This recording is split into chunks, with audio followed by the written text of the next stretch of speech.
कल हम लोगों ने बात की थी आपका मिथ्या आरोप लगाना, वो भी क्षति करने के आशय से। तो बात आ रही थी कि अगर क्षति नहीं हो सकती, ठीक है, कहता था जो कोई किसी व्यक्ति को ये जानते हुए कि उस व्यक्ति के विरुद्ध ऐसी कार्रवाई या आरोप के लिए कोई न्यायसंगत या विधिपूर्ण आधार नहीं है, क्षति कारित करने के आशय से उस व्यक्ति के विरुद्ध कोई दंडिक कार्रवाई संस्थित करेगा या करवाएगा। इसका मतलब यह हो गया था कि अगर किसी ऐसे व्यक्ति के समक्ष आरोप लगाए गए जो आरोपित को क्षति पहुंचा ही नहीं सकता, मीनिंग देयर बाय वो उस आरोप पर कॉग्निजेंस लेने के लिए एम्पावर्ड ही नहीं है कानून के मुताबिक, तो उस व्यक्ति के समक्ष जो लगाया गया आरोप है वो मानहानि भले ही गठित कर दे,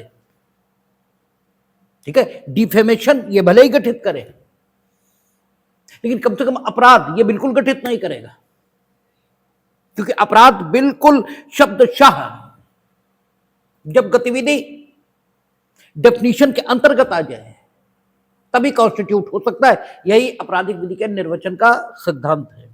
तो उसने कहा कि क्षति कारित करने के आशय से यदि कोई किसी के विरुद्ध कोई आरोप लगाएगा या कोई दांडिक कार्रवाई ये संस्थित करेगा, ठीक है, दांडिक कार्रवाई शब्द उसने, ठीक है, स्पेसिफिकली मेंशन किए हैं, कोई दांडिक कार्रवाई संस्थित करे। इसका मतलब सिविल लिटिगेशन, अगर ये किसी के खिलाफ फ्रीवोलस सिविल लिटिगेशन, फर्जी सिविल लिटिगेशन ये प्रारंभ किया गया है, तो भी सेक्शन 248 इसके अंतर्गत कोई कार्यवाही ये नहीं चलेगी, जो कि पूर्व की आईपीसी में 211 है।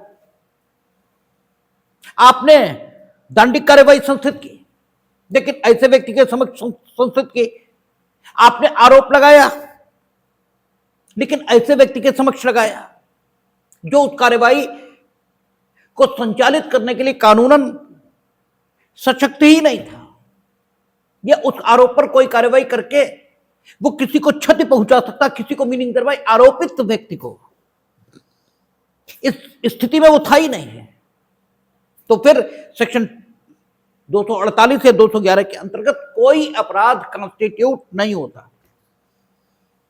आपने पुलिस के समक्ष असंज्ञेय अपराध करने का आरोप किसी पर लगाया, तो धारा 211 या 248 बीएनएस इसके अंतर्गत कोई अपराध गठित नहीं हुआ, क्योंकि असंज्ञेय अपराध पर पुलिस को कुछ भी करने की ताकत नहीं है। हां, जुडिशियल मजिस्ट्रेट के समक्ष आपने कोई कार्रवाई संस्थित की असंज्ञेय अपराध के अंतर्गत, तो डेफिनेटली दूसरे को क्षति हो सकती है, और क्षति की डेफिनेशन 214 या 44 उसी के मुताबिक ली जाएगी। ये सारी बात कल हुई थी। अगला कहता 249, कहता अपराधी को संश्रय देना। अब समस्या इस बात की होती है कि आपका दिमाग एक विशेष तरीके से अकस्टम्ड होता है, वो शब्द कुछ लिखा है, ठीक है, उसको पढ़ता कुछ है, पढ़ता कुछ है मीनिंग दर भाई पढ़ता तो वही है जो लिखा है, लेकिन लिखे से जिस अर्थ की पिक्चर दिमाग में बननी चाहिए वो पिक्चर उसके दिमाग में नहीं बनती है, बल्कि पिक्चर डिफरेंट स्थिति की बनती है। लिखा तो अपराधी है, और आप जानते हैं कि अपराधी उसी को कहेंगे जिसका दोष विधि की प्रक्रिया से साबित हो गया है। जो मियर, ठीक है, एलिगेशन, सिर्फ आरोप का सामना कर रहा है, उसे अपराधी नहीं कह सकते हैं। अपराधी का अर्थ है विधि की प्रक्रिया से जिसे दोष सिद्ध किया गया, और विधि की प्रक्रिया इससे दोष सिद्ध होने के 2 ही 3 तरीके हैं, ठीक है। एक, आप अप्रूवर हो गए, ठीक है, जिसे वायदा माफ गवाह, ये कहा जाता है। और जिसे सीआरपीसी की धारा 306, 307, ठीक है, और बीएनएसएस में जो भी करस्पॉन्डिंग सेक्शन होंगे 340, 44, 45, 343 और 344, ठीक है, इसके अंतर्गत क्षमा दी गई हो, ठीक है, क्षमा दी गई तो क्षमा तभी दी जाएगी जब आप अपने दोष को स्वीकार करेंगे। जब आप दोष ही स्वीकार नहीं करेंगे तो क्षमा किस बात की, ठीक है। तो या तो आप अप्रूवर हो गए हो, ठीक है, तब आपकी स्थिति अपराधी की होगी, दो सिद्ध अपराधी की होगी, और या फिर विचारण ये चल चुका हो, विचारण के उपरांत ही आपको अपराधी ये कहा जा सकता है। अभियुक्त जिसके ऊपर सिर्फ आरोप लगाया गया है किसी अपराध को करने का, उसे कहते हैं। तो यहां लिखा है अपराधी, यहां अभियुक्त नहीं लिखा है, और इसी चीज पर आप ध्यान नहीं देते। आपके दिमाग में तुरंत ये चलना शुरू हो जाता है कि जिस व्यक्ति के खिलाफ रपट लिखी है वो आपके घर से पकड़ गया तो पुलिस आपके खिलाफ कार्रवाई कर सकती है, मानो ऐसी ताकत ये सेक्शन पुलिस को दे रहा हो, जबकि ऐसी स्थिति ही नहीं है, ठीक है। आपके घर से कोई पकड़ गया जिसके ऊपर सिर्फ अपराध को करने का आरोप है, तो वो तो अभियुक्त, वो अपराधी थोड़े है। अब अगर अभियुक्त आपके घर से पकड़ा गया तो जो धारा अपराधी को संरक्षण देने की दशा में आ सकती है उसके अंतर्गत आपके खिलाफ कार्रवाई ये कैसे हो जाएगी, क्योंकि उस व्यक्ति की स्थिति इस समय अपराधी की बिल्कुल नहीं है। अधिकतम आपके बारे में इतना ही कहा जा सकता है कि हो सकता है उस व्यक्ति ने कोई ऐसा अपराध कर रखा हो, ठीक है, या यूं कहें हो सकता है उस व्यक्ति के ऊपर किसी ऐसे अपराध को करने का आरोप लगा हो जिसके संबंध में लोक सेवकों को सूचना देना यह विधि के अंतर्गत आपका कर्तव्य हो, ठीक है। यानी मामला सेक्शन 39, सेक्शन 40 सीआरपीसी या 33, 34 बीएनएसएस इसके अंतर्गत आ रहा हो, ऐसी स्थिति अधिकतम हो सकती है। लेकिन कम से कम यह बिल्कुल नहीं कहा जा सकता कि आपने अपराधी को संश्रय दिया है, और संश्रय देना, ठीक है, यह कब माना जाता है, तो संश्रय बीएनएस में पहले ही परिभाषित किया है, ठीक है। आईपीसी वहां भी परिभाषित किया था संश्रय को, और संश्रय में कहा था कि जब आप रहने लायक सुविधाएं, खाना, कपड़ा, आने जाने के साधन, ठीक है, ये सब किसी को उपलब्ध कराते हैं तो आप संबंधित व्यक्ति को संश्रय देते हैं, ये कहा जाता है। और संश्रय जहां पर परिभाषित था वहीं उन्होंने कह दिया था कि अगर संश्रय किसी व्यक्ति को उसके पति या पत्नी ने उपलब्ध कराया है तो उसे विधि की दृष्टि में दंडनीय नहीं माना जाएगा, क्योंकि आपसे हमने कई बार चर्चा की इन प्रोविजंस का उद्देश्य अपराधी को बचाना नहीं है। एक तो ये जो सो कॉल्ड पढ़े लिखे से लोग होते हैं ये खुद तो बेवकूफ होते ही हैं, लेकिन कानून की युक्ति संगतता चूंकि इन्हें समझ में नहीं आती, इनकी अपनी मूर्खता के कारण, इसलिए अपनी मूर्खता का आरोपण कानून पर करना शुरू कर देते हैं। अगर यह कहा गया है कि किसी व्यक्ति को संश्रय उसके पति या पत्नी ने उपलब्ध कराया है तो संश्रय जिसने उपलब्ध कराया है उसे संश्रय उपलब्ध कराने के लिए दंडित नहीं किया जाएगा। तो ये अपराधी को सुविधा देने के पॉइंट ऑफ व्यू से नहीं कहा गया कि अपराधी को जो संश्रय दे रहा उसे दंड से सुरक्षित करके अपराधी को संश्रय प्राप्त करने के अवसरों को बढ़ा दिया जाए, यह इसका उद्देश्य नहीं है। अगर यही उद्देश्य होता तो सेक्शन लाइक 249 होता ही नहीं। अगर उद्देश्य यह होता कि अपराधी को संश्रय देने के अवसरों को बढ़ाने के लिए जो व्यक्ति अपराधी को संश्रय दे रहे हैं उन्हें दंड से मुक्त रखा जाए, तो फिर डेफिनेटली 249 इसके होने की तो कोई संभावना होती नहीं। इसका अर्थ यह है कि अगर यह कहा गया है कि पति या पत्नी ने किसी को संश्रय उपलब्ध कराया है, तो पति या पत्नी को संश्रय उपलब्ध कराने के लिए दंडित नहीं किया जा सकता। इसके पीछे कोई और पॉलिसी, कोई और बात जरूर है, ठीक है, जो मेरी समझ में नहीं आ रही। ये मानना चाहिए, लेकिन अहंकार वो कहां जाए? ये कैसे मान ले कि हम भी गलत हो सकते हैं? ठीक है ना, ये तो मानने का सवाल ही नहीं है। ठीक है, हम खूब जैसे हम जानते होते हैं कि जब आप हमारे पास आना शुरू करते हैं, ठीक है, तो मेरी बात क्यों नहीं सुनते, ये हमें खूब मालूम है। इसलिए नहीं सुनते क्योंकि आपका अहंकार ये आपको मानने ही नहीं देता कि आप भी गलत हो सकते हैं।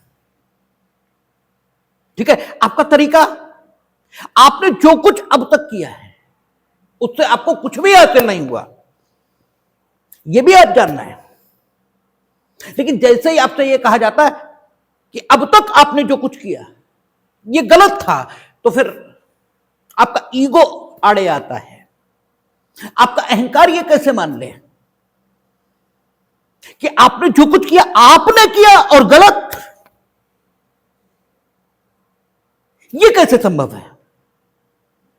ये आपका मन आपको मानने नहीं देता, और मन में आप खूब जानना कि जो कुछ हमने किया उससे कुछ भी हासिल आज तक नहीं हुआ। ठीक है, इसलिए मन में क्लेश भी है, मन में अशांति भी है, मन में परेशानी भी है। ठीक है, जानने की इच्छा भी है, लेकिन इसके बाद भी अहंकार का यही तो मजा है कि वो जानने के रास्ते पर आगे नहीं चलने देगा। क्योंकि जानने के रास्ते पर आगे चलने के लिए सबसे पहले यह मानना है कि जो रास्ता अब तक था वो गलत था। और बस इसीलिए, ठीक है, आप ये मानते रहे कि जो कुछ रास्ता आपने आज तक अपनाया वो गलत था और उसे छोड़कर आप आगे नहीं बढ़ना चाहते, और इसीलिए आप हमारे विरोधी रहते हैं, आप मेरे विरोधी रहते हैं। ये भी हमें मालूम है, क्योंकि हम सबसे पहले यही कहते हैं कि आप अब तक जो करते रहे वो कतई बेकार है, उसका कोई मतलब नहीं, उसका कोई मतलब नहीं। और ये बात आपको बहुत खराब लगती है।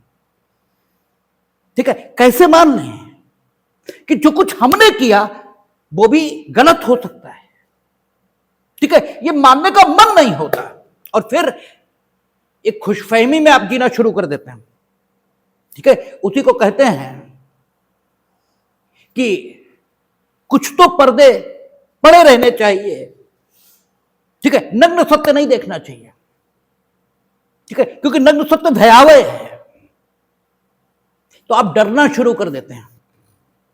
ठीक है, एक अजीब भ्रम का निर्माण कर लेते हैं। ठीक है, आप जानते हैं जो कुछ आप कह रहे हैं वो बिल्कुल सच नहीं है, वो बिल्कुल सच नहीं, खूब जानते हैं, लेकिन बहाने ढूंढते हैं ये सिद्ध करने के कि जैसे आप ये कहेंगे कि वो तो बहुत विस्तार लेते हैं। इतना विस्तार थोड़ी आता है एग्जाम में, इतना विस्तार आता ही नहीं एग्जाम में। एग्जाम में तो थोड़ी बातें पूछी जाती, इतना पढ़ने की क्या जरूरत। अब आप ये तो कह नहीं सकते कि हमें कुछ आता ही नहीं है। ठीक है, तो जिन्हें आता है उन्हें कैसे नकारें? तो उन्हें नकारने के लिए आपने ये टैक्टिस शुरू कर दी कि इतना पढ़ने की जरूरत ही नहीं। मीनिंग देयर बाय अभी भी प्रकारांतर से आप अपने न पढ़ने को एक औचित्यपूर्ण हरकत ये साबित करने पर लगे हो। यही अहंकार का मजा है। यही आनंद है अहंकार का। तो ये जो पढ़ा लिखा आदमी है, ठीक है, इसे कानून समझ में नहीं आता, ये अंदर अंदर खूब जानता है कि कानून मेरी समझ में नहीं आ रहा, लेकिन ये मान कैसे ले कि मेरी समझ में नहीं आ रहा, ठीक है। तो वो ये बताता है कि कानून तो मेरी समझ में आ रहा है, लेकिन ये गलत है, ठीक है ना। कानून मेरी समझ में तो आ रहा है और ये गलत है, जबकि उसकी कुछ भी समझ में नहीं आ रहा। अगर अपराधी इसे उसके पति या पत्नी ने संश्रय दिया है, तो पति या पत्नी को दंडित न करने के पीछे नीति यह नहीं है कि अपराधी को संश्रय प्राप्त करने के अवसरों को बढ़ाया जाए, यह नीति नहीं है विधायी। क्योंकि अगर यह विधायी नीति होती तो यहां 249 होता ही नहीं, फिर तो उसे संश्रय प्राप्त करने के अवसरों को बढ़ाई देना है, बात ही खत्म हो गई। लेकिन 249 है, इसका मतलब ये है कि कुछ और बात है जिसके कारण से पति या पत्नी के द्वारा संश्रय दिए जाने की दशा में कानून किसी भी अपराध के न होने की कल्पना करता है, और वो जो कारण है वो पढ़े लिखे आदमी की न तो समझ में आता है और समझना वो चाहता नहीं, क्योंकि समझने के लिए तो उसे किसी के पास जाना पड़ेगा। और इसीलिए आप देखेंगे कि पढ़ाई हमेशा छोटेपन से शुरू की जाती है, क्योंकि छोटे बच्चे का कोई अहंकार नहीं है, इसलिए वो जल्दी सीखता है, ठीक है। इसीलिए हम कहते हैं कि जो मेरे पास फर्स्ट सेमेस्टर पहले दिन से मेरे पास आएगा वो जल्दी ग्रस्त कर सकता है। तो उस समय आपका कोई अहंकार नहीं है, आप ये मान कर आए हो हमें नहीं आता, ठीक है। जैसे ही कुछ क्लास कर ली है, कुछ नोट्स पढ़ लिए है, बस हमारा काम टफ हो गया, ठीक है, क्योंकि कुछ आया ही नहीं है और अहंकार फ्री का बन गया। यह बड़ी समस्या है। तो इस आम आदमी को, इस पढ़े लिखे आदमी को कुछ नहीं समझ में आ रहा, लेकिन माने कैसे कि हमें कुछ समझ में नहीं आ रहा। कानून इसलिए पति या पत्नी के द्वारा संश्रय देने पर दंडित नहीं कर रहा है क्योंकि ताकि सामाजिक शांति यह बनी रहे। अगर पति या पत्नी दंडित किए जाएंगे,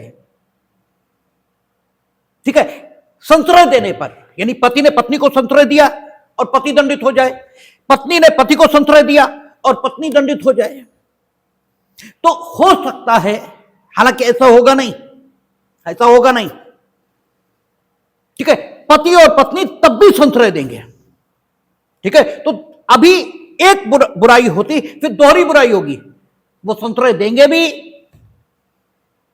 ठीक है, संश्रय देना बंद नहीं करेंगे, किसी दंड के डर से वो संश्रय देना बंद कर दें ऐसा नहीं होगा, तो संश्रय देंगे, फिर आप अभियोजित करो उन्हें और दंडित करो, और दंडित किया तो सामाजिक अशांति होगी, तो कानून भी टूटेगा और सामाजिक अशांति भी होगी। इससे बेहतर यह है कि हम पति पत्नी को छोड़कर अन्य कोई संश्रय दे, उसे दंडित करें, ठीक है। इसलिए सामाजिक शांति के हित में यह लिखा गया है कि पति या पत्नी द्वारा अगर संश्रय दिया जाए तो संश्रय के लिए दंडित नहीं किया जाएगा, और यहां कहा अपराधी को संश्रय देना।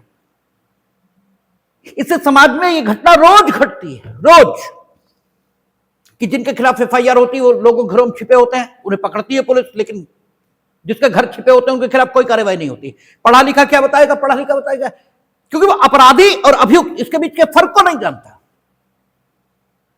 ठीक है। और जो कानून पढ़ने वाले लोग भी हैं वो भी अव्वल तो अपराधी और अभियुक्त के बीच अंतर नहीं कर सकते, और अगर कर भी लें तो दिमाग कुछ ऐसे अक्षमड है कि अपराधी और अभियुक्त में अंतर करने नहीं देता, ठीक है। यहां अपराधी कहा है, हां, दो सिद्ध हो गए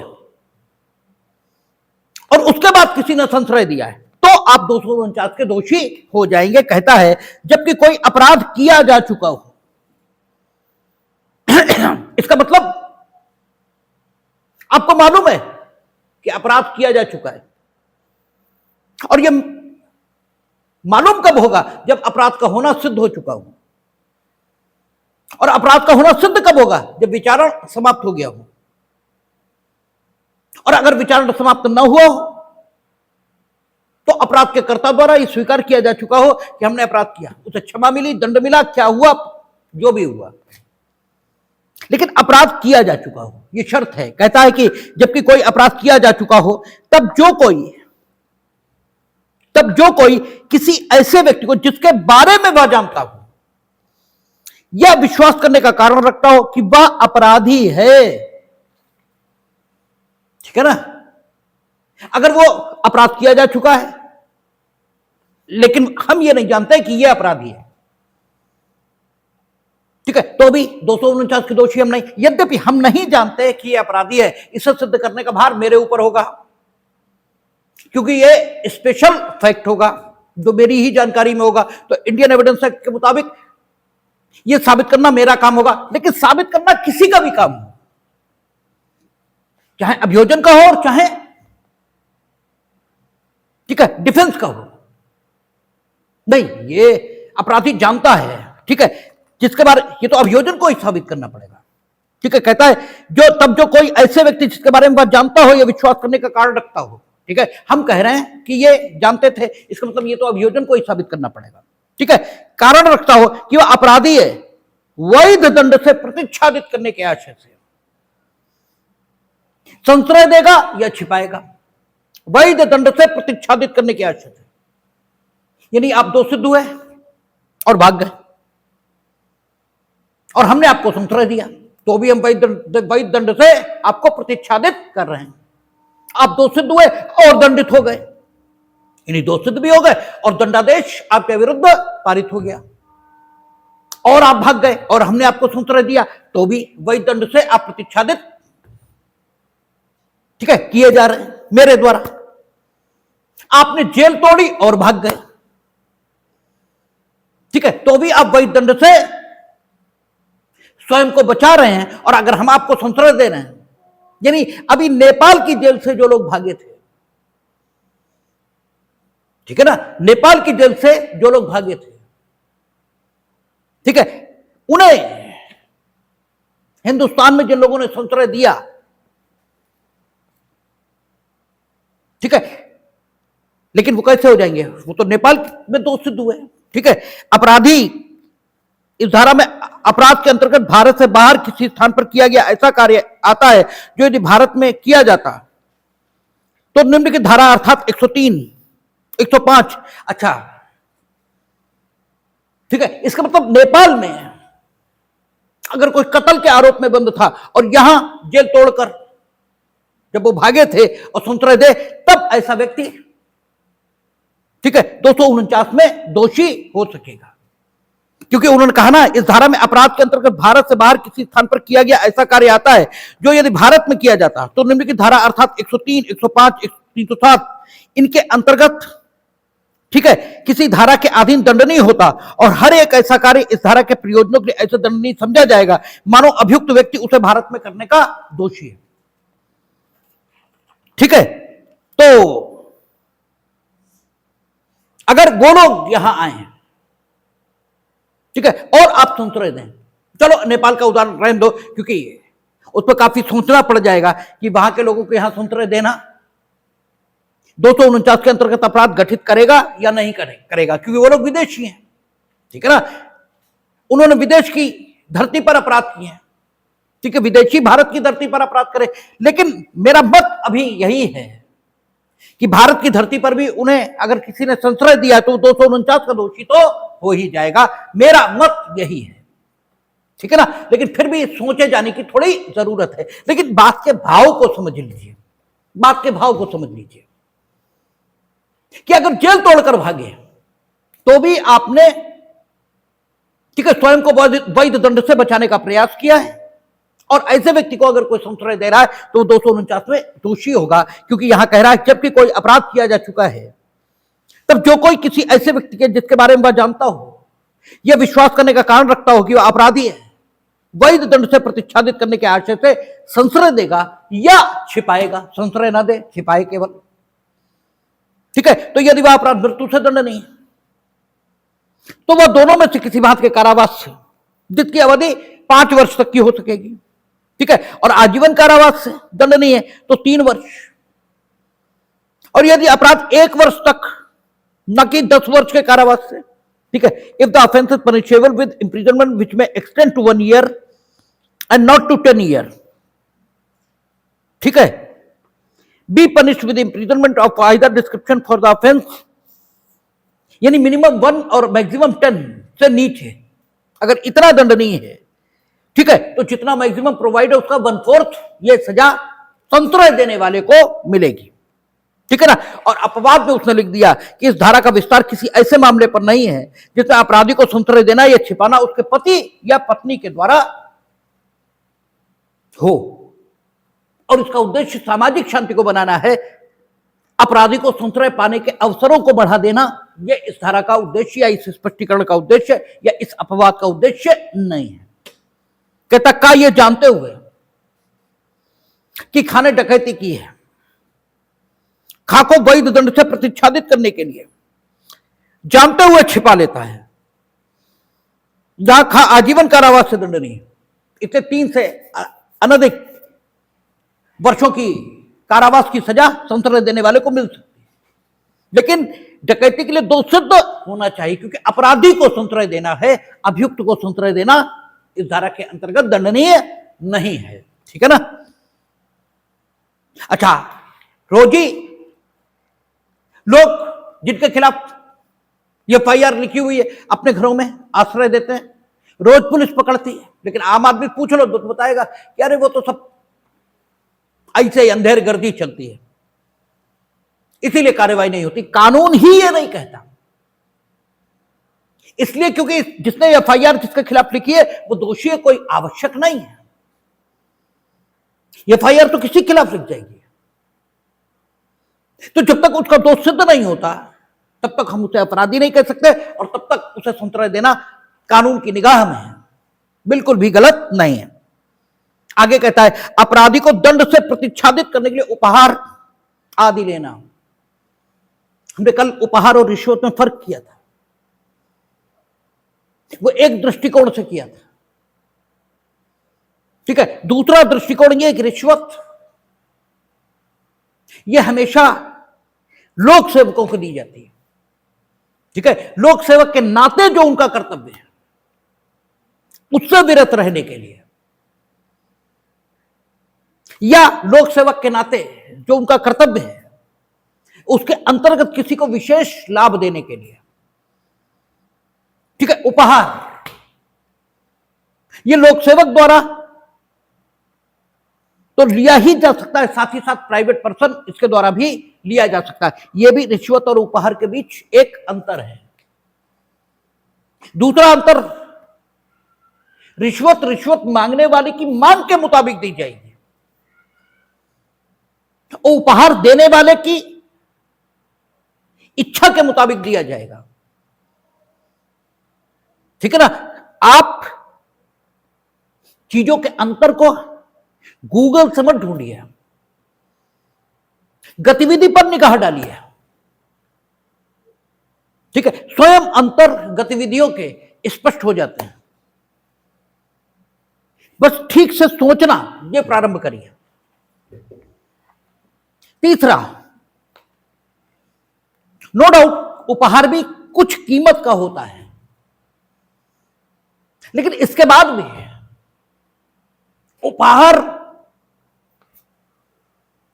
इसमें फूल भी हो सकते हैं जो किसी कीमत के नहीं है।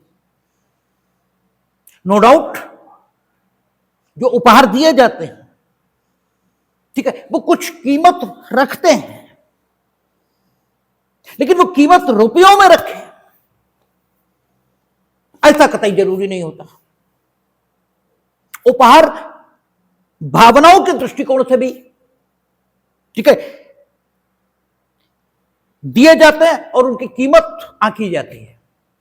फूल भी आप किसी को उपहार में दोगे तो फेंक नहीं देता है, ठीक है। तो उपहार आवश्यक रूप से रुपयों में कीमती हो ये जरूरी नहीं है, लेकिन रिश्वत रुपयों में कीमती होगी ही ये जरूरी है, ठीक है। रिश्वत ऐसा नहीं हो सकता कि रुपयों में कीमती ना हो, ठीक है, नो डाउट उपहार भी सामान्यतः रुपयों में कीमत रखता है, लेकिन वो कीमत ऐसी नहीं होती कि उपहार देने वाले को बहुत खराब लगे। लेकिन रिश्वत, ठीक है, सामान्यतः ऐसी ही होती है। जो उपहार देने वाले, वो सॉरी रिश्वत देने वाले को बहुत खराब लगती है कीमत, ठीक है, दोनों की रुपयों में हो सकती है, लेकिन मात्रा के पॉइंट ऑफ व्यू से देखेंगे तो उपहार कम कीमती होता है, रिश्वत में ज्यादा पैसा मांगा जाता है। तो कुछ अंतर हैं रिश्वत और उपहार के।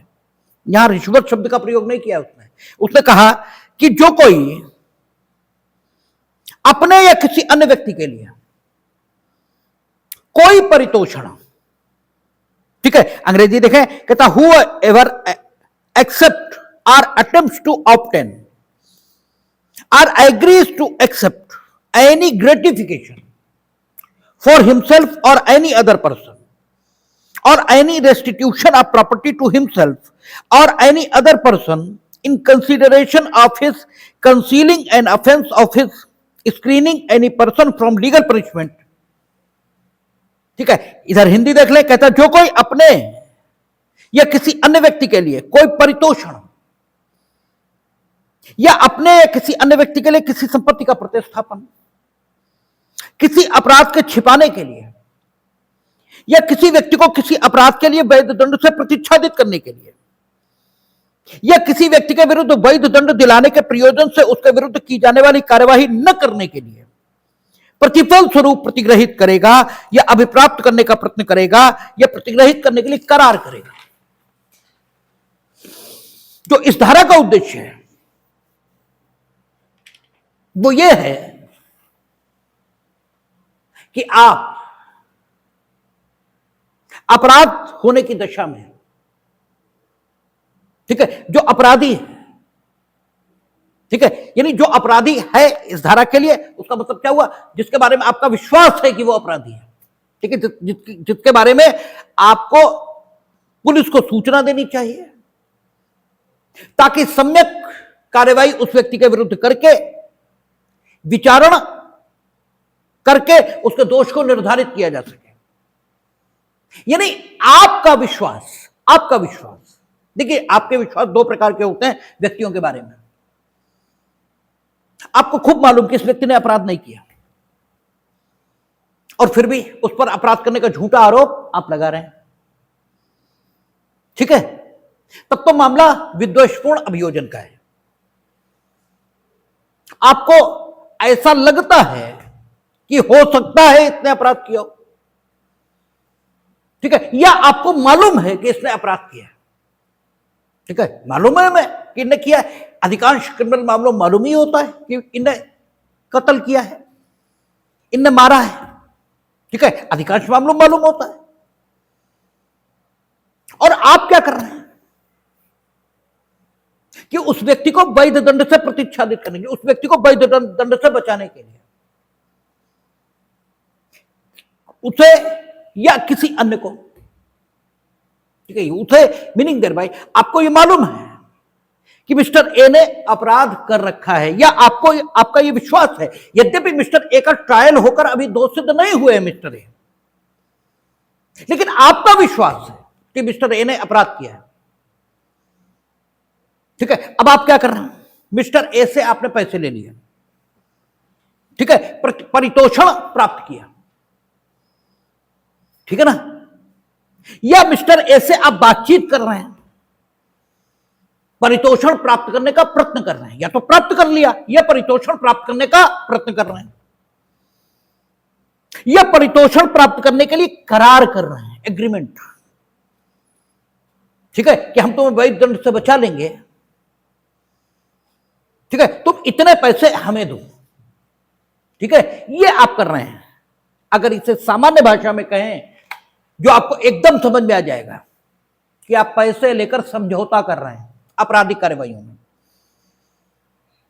ठीक है। तो ये लेजिस्लेचर की कैपेसिटी है कि वो ये बताएगी कि किन अपराधों की दशा में आप समझौता कर सकते हैं, चाहे पैसे लेकर और चाहे जैसे। ठीक है, 320 सीआरपीसी की सेक्शन थे, वहां यह लिखा था कि अगर ये अपराध हैं, 320 का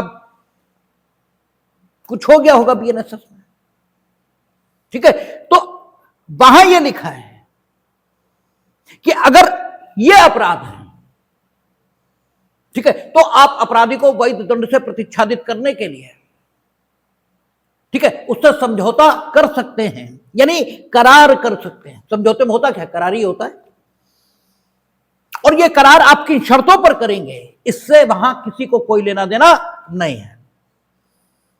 लेकिन अगर आप किसी व्यक्ति के बारे में विश्वास रखते हैं कि उसने अपराध किया है, तो फिर आप स्वयं कानून की बिना मर्जी अगर उसे वैध दंड से प्रतिच्छादित करने के लिए कोई परितोषण प्राप्त करते हैं, यानी अक्सर लोग ये करते हैं, पैसे ले लिए और गवाही नहीं दे रहे, भाई जब आप गवाही नहीं दोगे, ठीक है, तो सजा काहे पे हो जाएगी, ठीक है, सजा हो ही नहीं सकती। और ऐसा वो कर क्यों रहे, गवाही नहीं दे रहे, उन्हें खूब मालूम है कि इसने घटना की है, और वहां कह रहे हम तो मौके थे ही नहीं। एफआईआर कैसे लिख गई, पुलिस ने जबरदस्ती लिखवा ली, ठीक है, आप क्या कर रहे हो, उनसे समझौता किए बैठे हो, अवैध परितोषण आपने प्राप्त किया है, ठीक है, यह प्राप्त करने का प्रयत्न किया है, और या फिर आप लोगों में करार हो गया कि गवाही देकर बाहर निकलोगे और पैसे आपको मिल जाएंगे।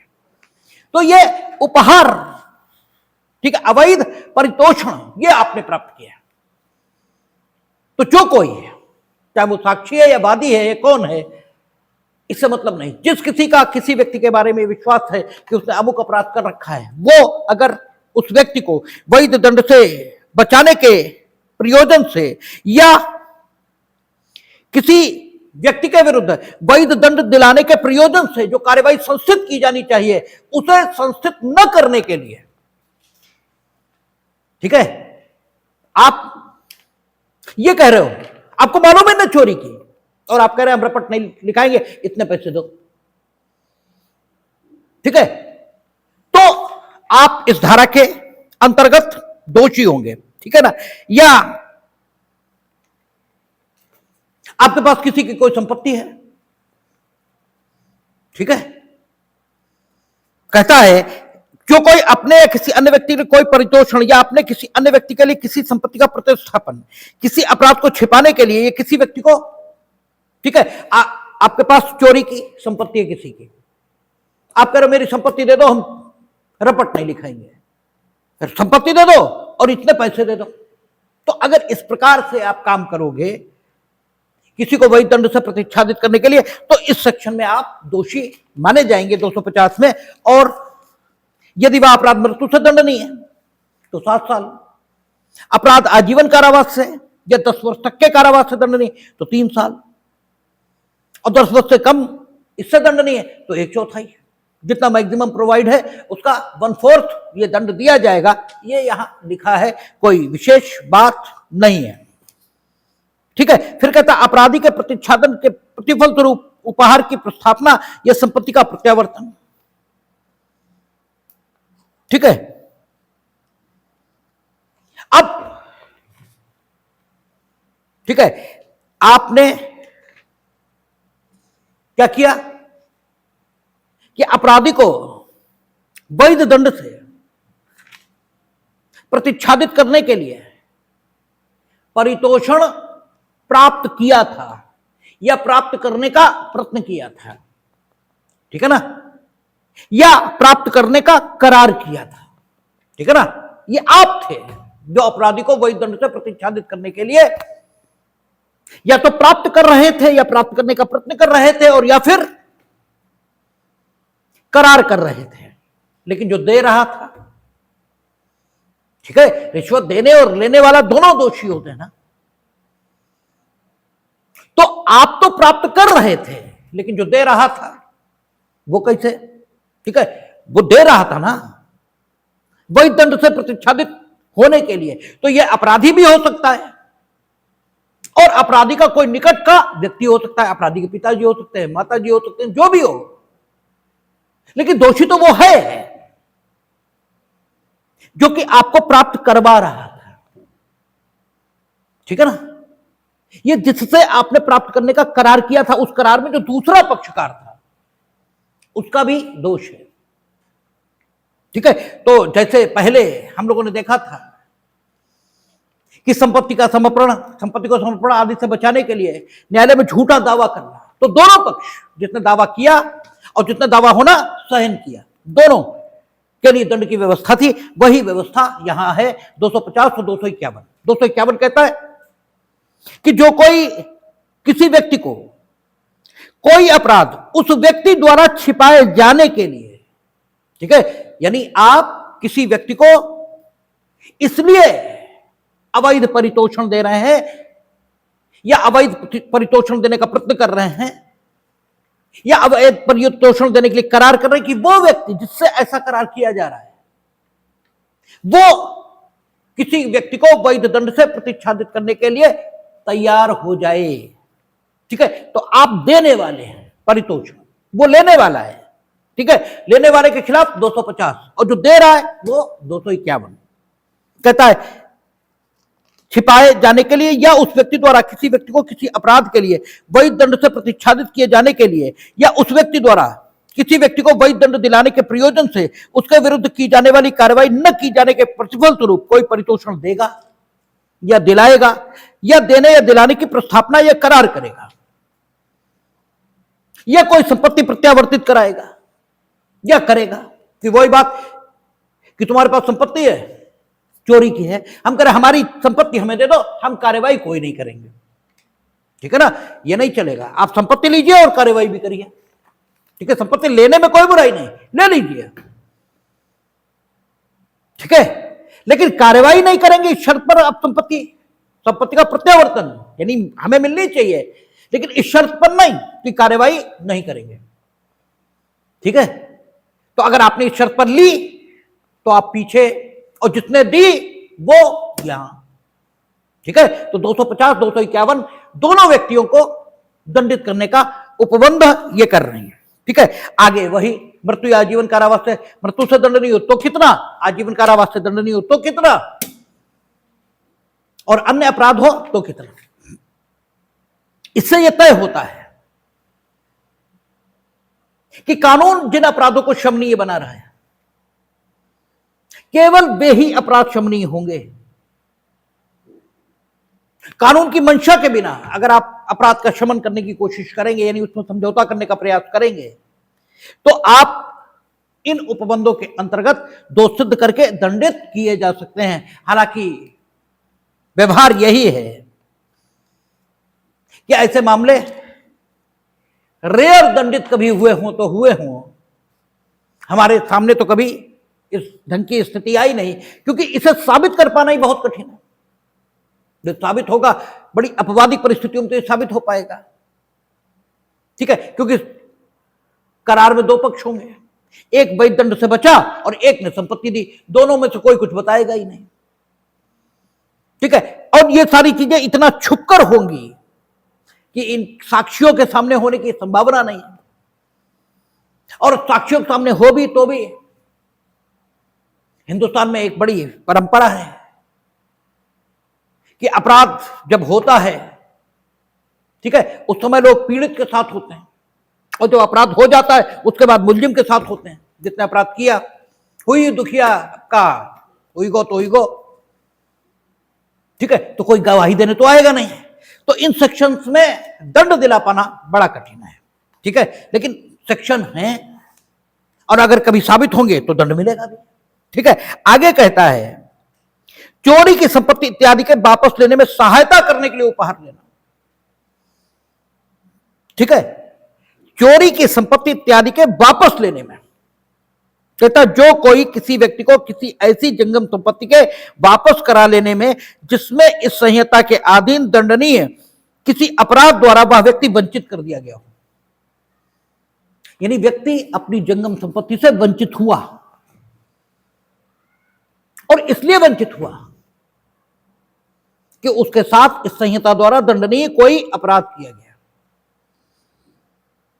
ठीक है, कहता है जो कोई किसी व्यक्ति को किसी ऐसी जंगम संपत्ति के वापस करा लेने में जिसमें इस संहिता के अधीन दंडनीय किसी अपराध द्वारा वह व्यक्ति वंचित कर दिया गया हो, सहायता करने के बहाने या सहायता करने की बाबत कोई परितोषण लेगा या लेने का करार करेगा या लेने को सम्मत होगा, बस जब तक कि अपनी शक्ति में के सब साधनों को अपराधी को पकड़वाने के लिए और अपराध के लिए दोष सिद्ध कराने के लिए उपयोग में न लाए, दोनों में से किसी भांति के कारावास से जिसकी अवधि 2 वर्ष तक की हो सकेगी या जुर्माने से, यह दोनों से दंडित किया जाएगा। इसमें कुछ एडिशनल शर्तें आई हैं। ठीक है, उसने यह कहा कि कोई व्यक्ति जो अपनी जंगम संपत्ति से इस संहिता द्वारा दंडनीय किसी अपराध के माध्यम से वंचित किया गया है, ठीक है, उस व्यक्ति को यदि कोई अन्य व्यक्ति उसकी जंगम संपत्ति वापस दिलाने में सहायता करने के लिए या सहायता करने के बहाने उससे कोई उपहार, परितोषण, कोई धनराशि यह प्राप्त करेगा, ठीक है, तो जब तक कि, यानी एक स्थिति ला रहे हैं कि आपने परितोषण लिया ऐसे व्यक्ति से जिसकी जंगम संपत्ति उससे अलग कर दी गई, भारतीय दंड संहिता या बीएनएस इसके अधीन कोई अपराध करके उससे लूट ली गई, वो संपत्ति उसकी चुरा ली गई, उससे छीन ली गई, उससे, ठीक है, ठग ली गई, छल करके उससे ले ली गई, और हम कह रहे हैं कि हम दिला देंगे आपकी संपत्ति, शर्त यह इतने पैसे में दो। ठीक है, तो सिर्फ इसी कारण से हम दंडित नहीं हो जाएंगे, क्योंकि ये ठीक है, आपकी मर्जी, आप पैसे दो और ले लो। लेकिन हम ये कह रहे हैं, ठीक है, कि हमें पैसे दो, और पैसे हमने ले लिए और उसके बाद हम न आपको आपकी संपत्ति तो वापस दिला रहे हैं, लेकिन अपराधी के बारे में कुछ नहीं बता रहे। अरे भाई, हम किससे वापस दिलाएंगे जब इस संहिता के अधीन दंडनीय किसी अपराध के माध्यम से जो संपत्ति किसी व्यक्ति से अलग की गई, वो संपत्ति किसी के पास मौजूद है और हमें पता है, क्योंकि अगर हमें पता नहीं है तो हम वापस दिला कैसे देंगे? ठीक है, हम वापस कैसे दिला देंगे? ये वापस दिलाने के बहाने हम आपसे संपत्ति अगर मांगेंगे या पैसा मांगेंगे, अवैध कोई परितोषण मांगेंगे, तो हम आपको ये विश्वास कैसे दिला पाएंगे? आखिर आप भी अवैध परितोषण हमें दोगे तो तभी तो दोगे जब आपके मन में ये विश्वास आ जाए कि वाकई हम उस जंगम संपत्ति को जो आपसे किसी अपराध के आधार पर अलग की गई थी उसे आपको वापस दिला सकते हैं, तभी तो आप कोई पैसा दोगे, नहीं तो आप दोगे क्यों? इसका मतलब मोस्ट प्रोबेबली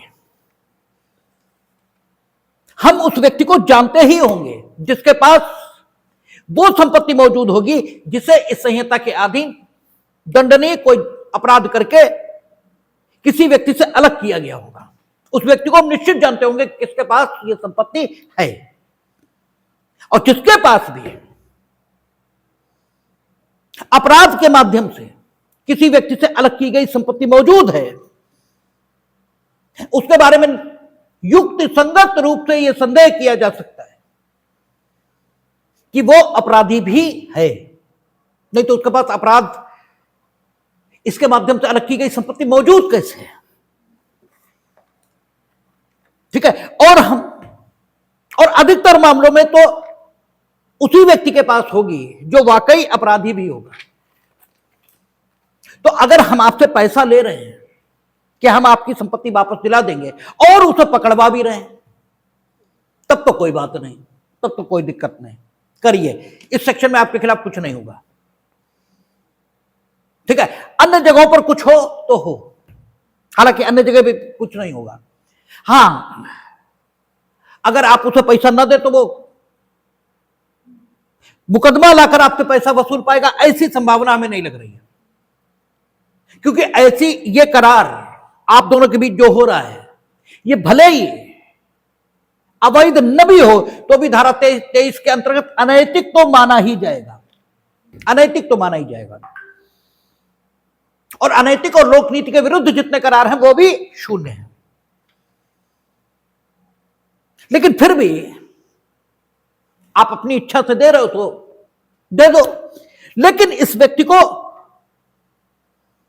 अगर उस अपराधी की जानकारी है, जो कि नॉर्मली होगी, क्योंकि अपराध से जिस संपत्ति को अलग किया गया किसी व्यक्ति से, वो जिसके पास मिल रही, तो उसके बारे में तो युक्तिसंगत संदेह कि वो अपराधी है।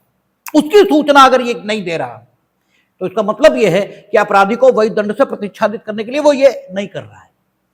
और फिर अगर आप पैसे ले रहे हो और पैसे लेकर ऐसी जंगम संपत्ति उस व्यक्ति को वापस दिला रहे हो जिससे उस जंगम संपत्ति को किसी अपराध के माध्यम से अलग किया गया था, तो आप इस धारा के अंतर्गत अपराध कर रहे हो, ठीक है, और आप दंडित किए जाओगे। क्योंकि यही इसकी भाषा है। कहता जो कोई किसी व्यक्ति को किसी ऐसी जंगम संपत्ति के वापस करा लेने में जिससे इस संहिता के अधीन दंडनीय किसी अपराध द्वारा वह व्यक्ति वंचित कर दिया गया हो, सहायता करने के बहाने या सहायता करने की बाबत कोई परितोषण लेगा या लेने का करार करेगा या लेने को सम्मत होगा, वह जब तक कि अपनी शक्ति में के सब साधनों को अपराधी को पकड़वाने के लिए और अपराध के लिए दोष सिद्ध कराने के लिए उपयोग में न लाए। सिर्फ पकड़वाने में नहीं, दोष सिद्ध कराने में भी। यानी आप गवाही भी दें किन्हीं के पास थी, हमने वापस करवाई, ठीक है, दोष सिद्ध कराने को उपयोग में ना लाए, बस दोनों में से किसी बात के जिसके कारावास, ठीक है, 2 साल तक की सजा से उसे दंडित किया जा सकेगा। अब कहता है ऐसे अपराधी को संतोष देना जो अभिरक्षा से निकल भागे या जिनको पकड़ने का आदेश दिया जा चुका है, ठीक है ना, अपराधी, ठीक है, जो अभिरक्षा से निकल भागे, इनके बारे में अलग से प्रोविजन किया। वहां कहा अपराधी को वैध दंड से बचाने के लिए, ठीक है। कहता है अपराधी जबकि कोई अपराध किया जा चुका हो, तब जो कोई किसी ऐसे व्यक्ति के बारे में जिसके बारे में वह जानता है या विश्वास करने का कारण रखता है कि वह अपराधी है, ठीक है, वैध दंड से प्रतिच्छादित करने के लिए। और यहां कह रहा है, ठीक है, आपका अभिरक्षा से निकल भागे, ठीक है।